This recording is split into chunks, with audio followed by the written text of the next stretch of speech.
반갑습니다. 오늘은 예레미야 38장 말씀을 나눌게요. 19절 말씀입니다. 시드기야 왕이 예레미야에게 이르되 나는 갈대아인에게 항복한 유다인을 두려워하노라. 염려하건대 갈대아인이 나를 그들의 손에 넘기면 그들이 나를 조롱할까 하노라 하는지라. 두려움 자체를 두려워해야 합니다라는 제목으로 말씀을 나눕니다. 38장에서 마지막 유다 왕이었던 시드기야는 하나님이 아닌 사람을 두려워하는 사람에게 발생하는 문제를 우리에게 보여주고 있죠. 시드기야의 반응으로 우리는 사람에 대한 두려움이 그를 어떻게 통제하는지 사실은 보게 돼요. 안타깝죠. 왜? 우리도 이런 모습들을 많이 사실은 가지고 있기 때문에 그럴 거예요. 분명 유다인 중 일부는 예레미야의 말을 믿고 이미 바벨론이 갈디아인에게 항복을 했습니다. 시드기야나 바벨론에 항복하면 느부갓네살이 자신을 유다 백성에게 넘겨주어서 그들에게 해를 입힐지도 모른다라는 일리 있는 이유를 대면서 두려워하죠. 시드기야는 바벨론 왕이 세운 사람이잖아요. 그 정통성이 떨어지죠. 유다에서 불안정한 위치에 놓여 있었거든요.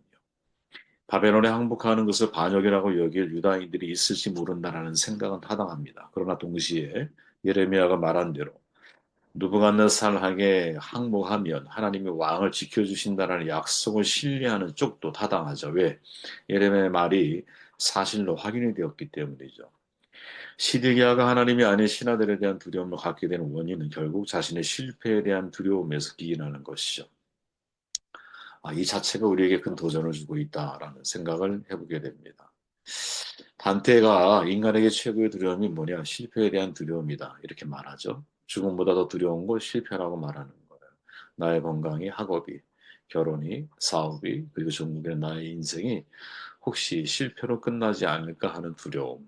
여러분, 여기서 자유로운 사람이 있을까요?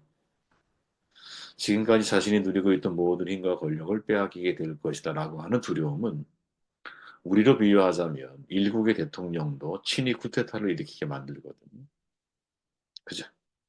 이렇듯 실패에 대한 두려움에 눌려 사는 현대인의 모습, 알베르 까미가 이렇게 그리잖아요. 변호사가 있었는데 센 강변을 거닐다가 우연히 한 사람이 이제 투신해서 익사하는 모습을 지켜보게 되죠. 그 이후 변호사가 물에 들어가서 그 사람을 구하지 못한 자신을 괴로워하며 살게 돼. 그러던 어느 날 괴로움에 견디지 못해서 그 다리 위에 올라가 이렇게 절규하잖아. 이게 사실은 제 가슴 속에는 제일 많이 여운을 주는 건데 여보시오 이렇게 말하면서 여기서 다시 한번 더 뛰어내려 주시오. 그러면 내가 당신 구하고 나도 구하겠어. 참 뭐랄까요? 머리를 띵하게 하는 구절 아닙니까? 당신을 구하고 나도 구하겠어.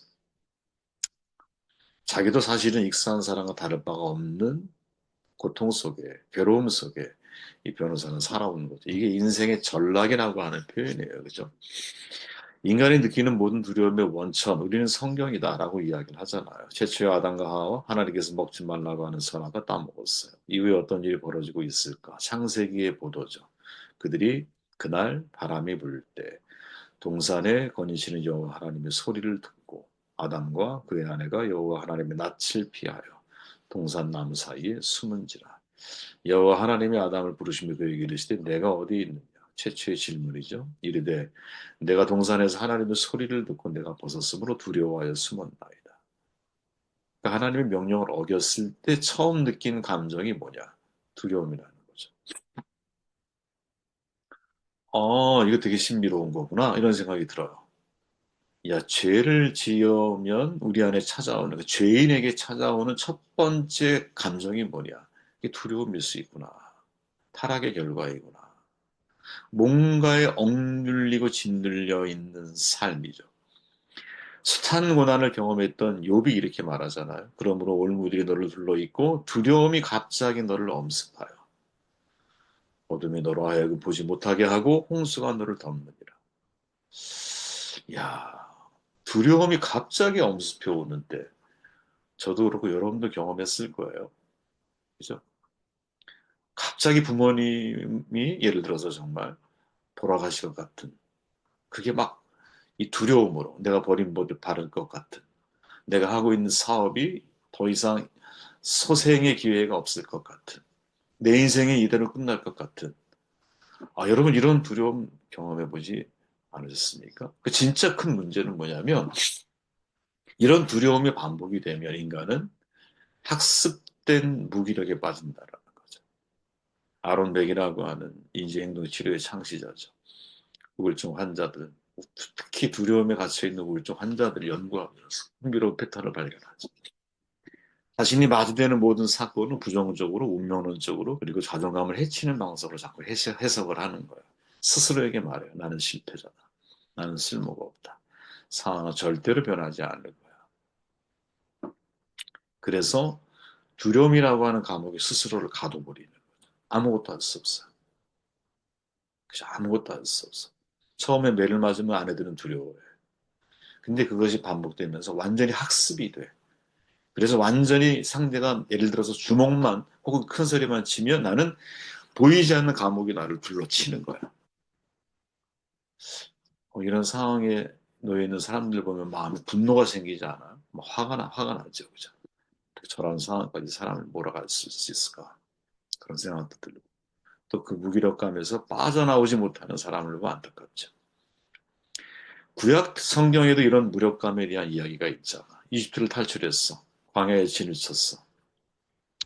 목적지인 가나안 땅에 12명의 정탐꾼을 보냈어. 모두 이스라엘의 12지파에 뛰어난 사람들이었어.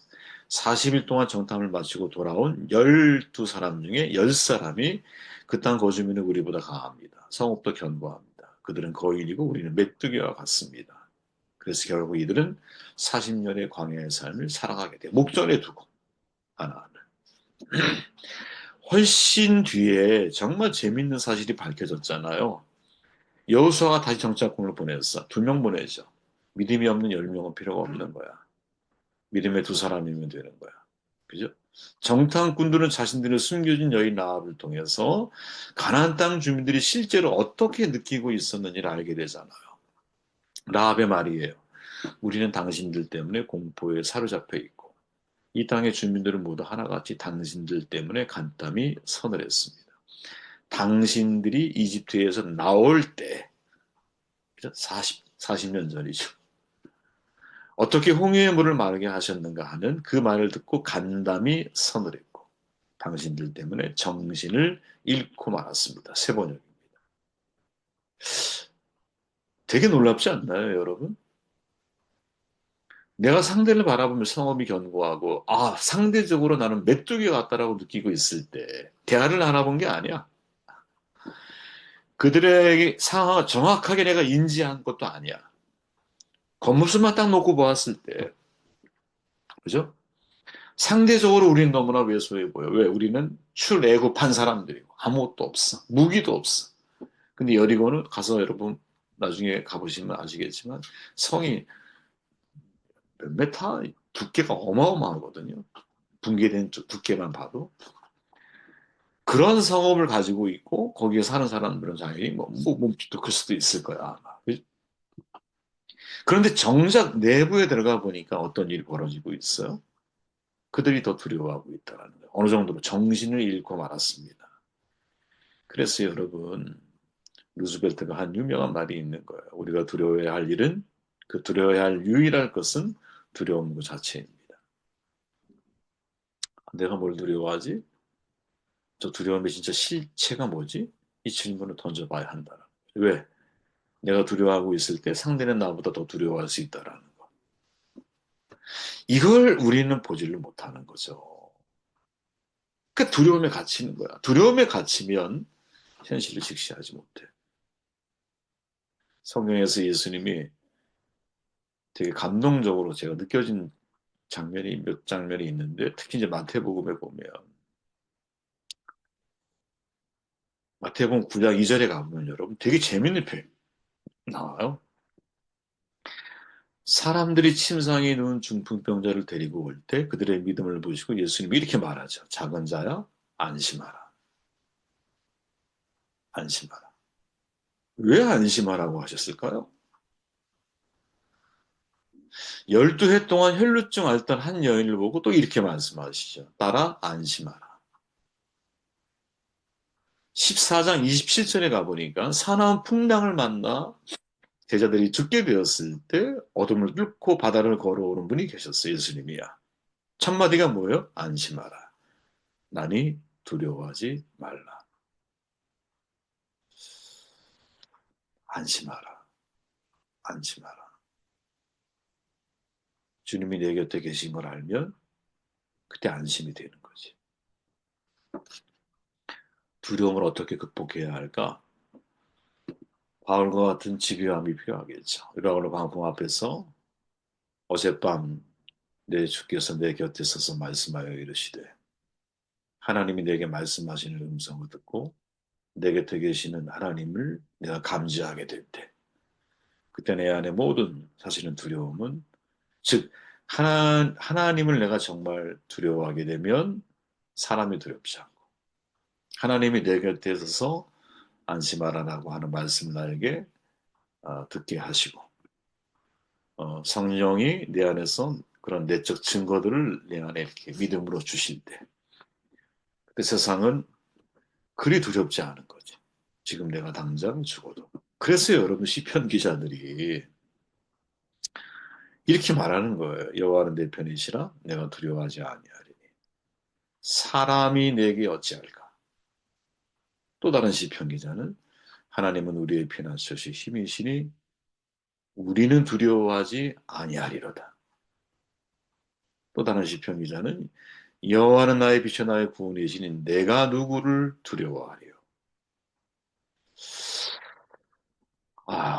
이런 은혜가 저와 여러분들에게 있기를 바랍니다.